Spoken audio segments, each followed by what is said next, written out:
ఇంట్లో పని అంతా అయ్యేసరికి అయితే ఇడ్లీ అయితే చల్లగా అయిపోయిందండి. నాకైతే చల్లగా ఉంటే అసలు తినాలనిపించదు. అందుకని చెప్పేసి నేనైతే ఇది మళ్ళీ హీట్ అయితే చేస్తున్నా. వేడి చేసుకుంటే మట్టుకి ఇడ్లీ చాలా బాగుంటుందండి. ఒకసారి ఎప్పుడైనా ఒకవేళ ట్రై చేయండి మీకు తెలియకపోతే.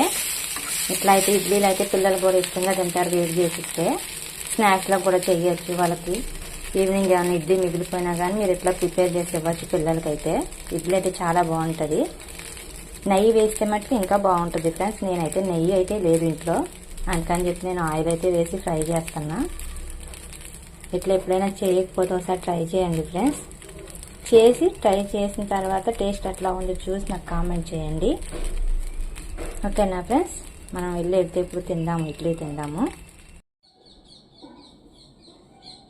హాయ్ అండి, ఇడ్లీలు అయితే వేడి చేసుకుని తీసుకొచ్చుకున్నానండి.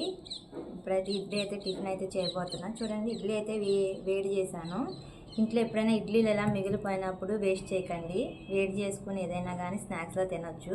పిల్లలకు కూడా ఇష్టంగా ఏదైనా స్నాక్స్ రెడీ చేసేసి మీరు కొంచెం ఏదన్నా స్పైసీగా కానీ ఏదన్నా యాడ్ చేసుకొని తింటే ఫుడ్ కూడా వేస్ట్ అవ్వదు కదండి.